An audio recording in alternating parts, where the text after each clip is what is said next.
Il faut se tenir prêt d'une certaine manière.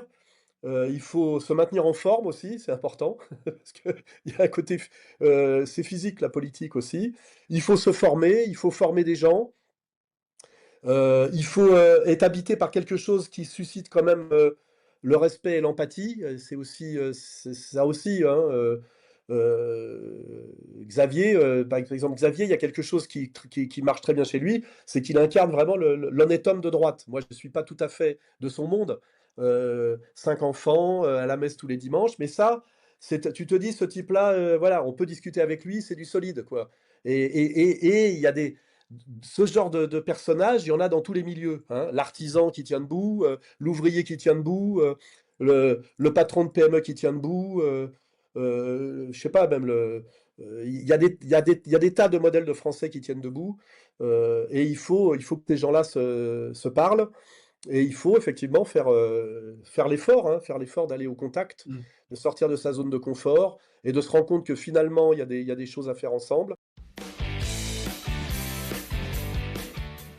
Aujourd'hui, nous manifestons aux côtés de Quasar à Angers, le 17 mai 1990, il y a 36 ans.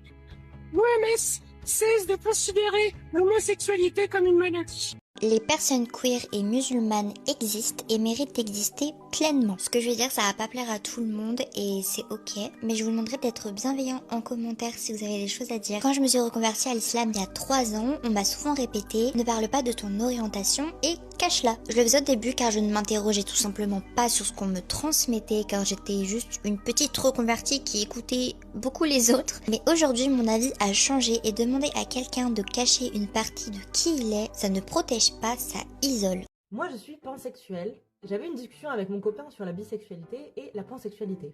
Et des fois, on me demande du coup, quelle est la différence en fait?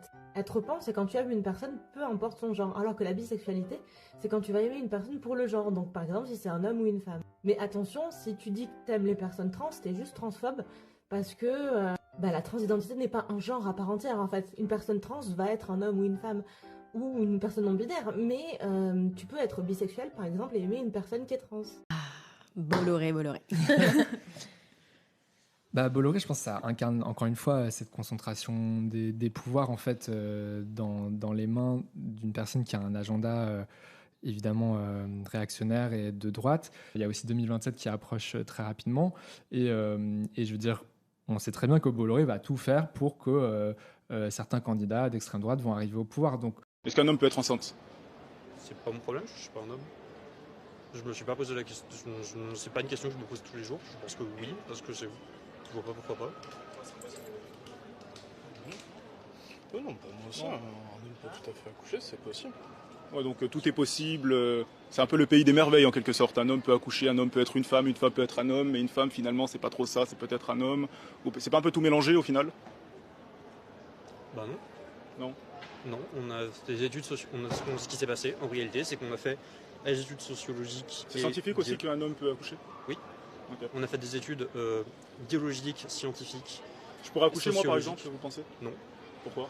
Parce que la manière dont vous êtes comporté, dont vous avez communiqué, vous avez dit relativement clairement que vous êtes un homme cis. Et par conséquent, vous avez impliqué que vous n'avez pas le matériel nécessaire pour. C'est une question de biologie et d'organes. Donc au final, c'est une femme qui peut accoucher, mais qui se déguise en homme en quelque sorte? Non. Puisqu'elle n'a pas de chromosomes de femme et de sexe de femme. Alors d'homme du coup, si c'est une femme. Sur la chromosome, vu qu'on n'a pas parlé de chaque personne individuellement, c'est possible qu'un individu dispose de chromosomes que... Je ne sais même pas pourquoi c'est une question. On ne peut pas vérifier les gènes et les chromosomes d'une personne comme ça. Coucou Tétu. Coucou Tétu. On est à la cité scolaire Jules Ferry pour la journée des fiertés. On vous emmène avec nous. Le concept de cette journée incroyable du 11 mai était de réunir si bien les élèves, les professeurs, les personnels que des associations LGBTQIA+, afin de sensibiliser, partager à travers plein d'activités sportives, associatives, culturelles. Pour nous, c'est hyper nécessaire de faire cette journée parce que l'école, c'est le premier endroit où on subit des LGBT-phobies. Et l'une des grandes spécificités de cette journée, c'était aussi cet énorme partage des élèves de l'AGIS, Alliance Genre, Identité et Sexualité, qui regroupe justement des élèves de la 3e à la prépa. J'ai fait des interventions dans les classes classe, donc aussi pour sensibiliser, pour expliquer les termes de qu'est-ce que ça veut dire LGBTQIA+. Et donc on a été avec des 6e, des 4e. Du moment que mon message il est passé au moins pour un élève, bah j'estime que j'aurais réussi mon projet. Même si nos missions premières sont des missions d'enseignement, nous avons aussi pour mission de former des citoyens. Aujourd'hui, les humains de la cité du 93 sont venus nourrir un membre de notre clan à la main en signe de respect. Ils ont capté nos codes et on a décidé de dompter un petit des leurs. On se flaire, on se reconnaît, mais juste après, ça ne s'est pas passé comme prévu. Nous, c'est la team Alpha Beta du 93. Et le week-end dernier, c'était l'un des plus gros rassemblements des terriens. Ça s'est passé dans le plus grand parc de Aulnay-sous-Bois et on a pu tous se rassembler. On était plus de 150 terriens. On était là, dans le parc, à gambader. On sentait tous la terre dans nos mains. L'herbe était si fraîche. Alors on a mis nos entraînements à rude épreuve. Capi et Luxi ont fait que sauter sur nous. Et on a clairement vu que leurs entraînements ont vachement payé. Nuremberg, c'est la victoire de l'humanité sur la barbarie. Oh putain. J'aurais aimé l'écrire celle-là. Elle est belle. Attention, là, tu fais une carrière là-dessus, parce que victoire de l'humanité sur la barbarie. Wow! Et au même moment où ils écrivaient cette phrase, ils envoyaient 2 bombes atomiques sur les Japonais. Alors les gens leur ont dit, mais qu'est-ce que vous faites? On fête la victoire de l'humanité.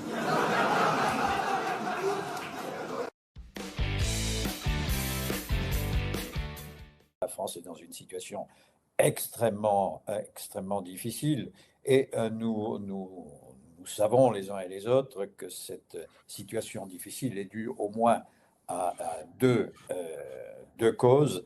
Elles sont liées d'ailleurs. La première, c'est le maintien dans un système qui est devenu qui est devenu totalitaire, hein, l'Union européenne, qui nous impose un tas de règles, un tas de directives qui sont en contradiction avec les intérêts de la France.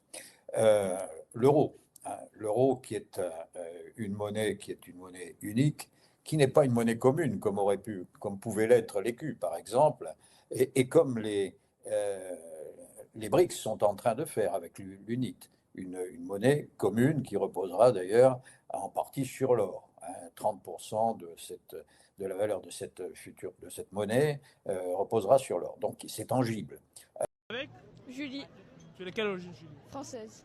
Tu es fière d'être française? Oui. Ok, je vais voir ça moi. Quelle est la devise de la France? Liberté, égalité, fraternité. Quelle est la devise monétaire de la France? L'euro. Quel est le surnom de la France? L'hexagone. Ouais, ça va, t'es bien cultivé, hein? Ouais, un peu. Ok.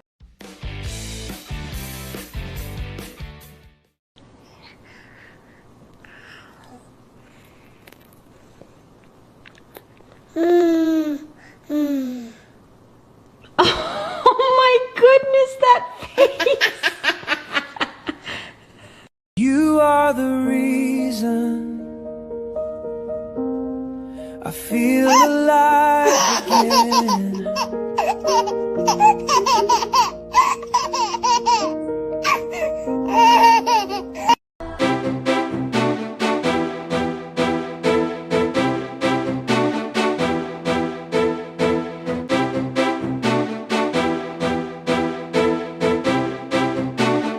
La jeunesse, elle est en quête d'esprit. Et c'est parce que les musulmans, ils en parlent très facilement de leur foi, ils parlent facilement de leur temps de prière et ils n'ont pas peur de démontrer aussi leur pratique. Que ça réveille la question de certains jeunes qui sont baptisés, mais qui effectivement, ils n'ont pas après incarné ce baptême. Et ça les réveille, ils vont chercher dans les églises, ils viennent frapper aux portes pour du catéchuménat, pour rencontrer la communauté chrétienne, pour revivre leur baptême. Et c'est très intéressant. Et ça montre aussi, je pense, un besoin de l'Église, ça c'est une sensibilité personnelle, mais que je découvre pour l'Église de redescendre sur le terrain. C'est-à-dire que je suis souvent surprise de voir que c'est nos frères musulmans qui réveillent la foi chez les jeunes, et nous, on est moins présents, alors que je pense que l'Église était toujours présente sur le terrain. Et voilà, c'est un réveil aussi pour nous, l'Église, de dire où est-ce qu'on est à ce moment-là.